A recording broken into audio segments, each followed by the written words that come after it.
Hello guys, நீங்கள் TNPSC group four exam prepare பண்ணிட்டுருக்கீங்கன்னா கண்டிப்பாக உங்களுக்கு யூஸ்ஃபுல்லாக இருக்கும். ஏன்னா இன்றைக்கி நம்ம பார்க்க போகிற டாபிக் வந்து என்னென்னு பார்த்தோம்னா, டிஎன்பிஎஸ்சி குரூப் ஃபார் யூனிட் 7ல் தமிழில் இருக்கிற யூனிட் 7 தமிழ் அரை இலக்கியம் பற்றிய ஒரு தகவல் தான் பார்க்க போகிறோம்.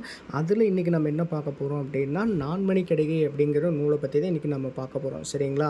ஸோ இதில் வந்து பார்த்திங்கன்னா, நான் கொடுத்துருக்கிற இந்த 14 பாயிண்ட்டை மட்டும் நீங்கள் படிங்க. இந்த ஒரு 14 பாயிண்ட்டு உங்களுக்கு போதும். இதில் வந்து பாடல் வரி இல்லாமல் தான் இந்த 14 பாயிண்ட் கொடுத்துருக்கேன்.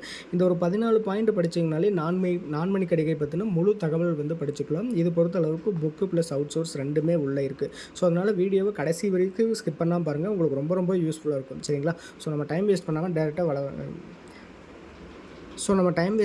டேரெக்டாக வீடியோக்குள்ளே போயிடலாம், வளவலன்னு பேசாமல். ஸோ இதில் ஃபஸ்ட்டு பாயிண்ட் என்னென்னு சொல்லிட்டு பார்த்தீங்கன்னா, நான்மணி கடிகை பொறுத்தளவுக்கு 17 கீழ்கணக்கு நூல்களில் ஒன்று. சரியா? நான்மணி கடிகை 17 கீழ்கணக்கு நூல்களில் ஒன்று. நான்மணி கடிகை நூலை இயற்றியவர் யாருன்னு சொல்லிட்டு பார்த்தீங்கன்னா, விளம்பி நாகனார். சரியா? நான்மணி கடிகையின் ஆசிரியர் விளம்பி நாகனார்.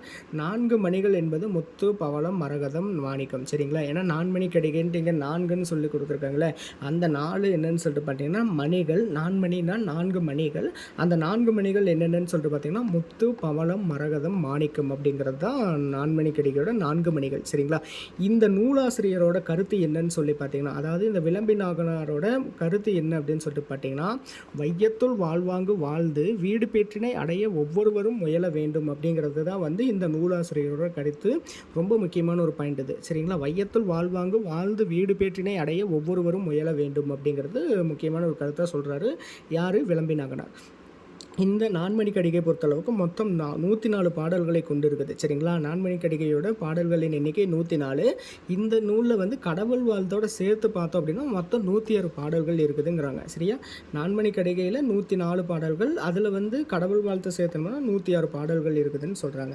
அதே மாதிரி மதிமன்னும் மாயவன் வாழ்முகம் ஒக்கும் என துவங்கும் கடவுள் வாழ்த்து திருமாலை புகழ்ந்துரைக்கிறது. சரிங்களா? இந்த நான்மணி கடிகையில் இருக்கிற கடவுள் வாழ்த்து இந்த லைன் இருக்கு இல்லையா, மதிவன்னும் மாயவன் வாழ்முகம் ஒக்கும் அப்படிங்கிறது வந்து பார்த்தோம்னா பெருமாளை வந்து புகழ்ந்து கூறுறாங்க அப்படிங்கிறாங்க. ஏன் அப்படின்னா, இங்கே மாயவன் அப்படிங்கிறது வந்து பார்த்திங்கன்னா பெருமாளை குறிக்குது. பெருமாள் தான் வந்து திருமால்னு நம்ம சொல்கிறோம். சரியா? ஸோ இதுவும் இம்பார்ட்டன்ட் பாயிண்ட்டு. இவர் திருமாலை பேஸ் பண்ணி கடவுள் வாழ்த்து எழுதுனதுனால இவர் வந்து வைணவ மதத்தில் இருந்திருக்கலாம் அப்படின்னு சொல்கிறாங்க. சரிங்களா? விளம்பி நாகனார் பொறுத்தளவுக்கு வைணவ மதத்தினராக இருக்கலாம்னு சொல்கிறாங்க. விளம்பி நாகனாரோட இயற்பெயர் வந்து என்னன்னு சொல்லிட்டு பார்த்தீங்கன்னா நாகனார். இவரது ஊர் வந்து விளம்பி. சரிங்களா? அதனால தான் விளம்பி நாகனார் அப்படின்னு சொல்லிட்டு இவரை வந்து சொல்கிறாங்க. சரிங்களா? அடுத்து 10வது பாயிண்ட் என்னென்னு பார்த்தீங்கன்னா, மனைக்கு விளக்கம் மடவார் என்பது முக்கியமான வரியாகும். இந்த வரியை கொடுத்துட்டு இது என்ன நூல் அப்படின்னு சொல்லிட்டு கேட்பாங்க கேள்வியில். அது வந்து நீங்கள் நான்மணி கடிகைங்கிறது சூஸ் பண்ணணும். சரிங்களா? மடவார் அப்படிங்கிற பொருள் அப்படின்னு கேட்டிங்கன்னா பெண்கள்னு அர்த்தம். மடவார் என்பதன் பொருள் பெண்கள். இதுவும் கேள்வியை கேட்பாங்க. இந்த 10, 11, 12 கண்டிப்பாக கேள்வியை கேட்பாங்க. 13 13, 14, சரியா? 15 இந்த 5 பாயிண்ட்டுமே இம்பார்ட்டன்ட் பாயிண்ட் தான், நோட் பண்ணிக்கோங்க. மடவார் என்பதன் பொருள் பெண்கள். நிலத்துக்கு அழகு டேஷ்னு கொடுத்துருவாங்க. நெல்லும் கரும்பும். நான்மணி கடிகை பிரித்தெழுதுன்னு கேட்டாங்கன்னா 4 மணி கடிகை அப்படின்னு சொல்லிட்டு பிரிக்கணும். 4 + மணி + கடிகைன்னு பிரிக்கலாம். கடிகை என்னும் சொல்லின் பொருள் அணிகலன்.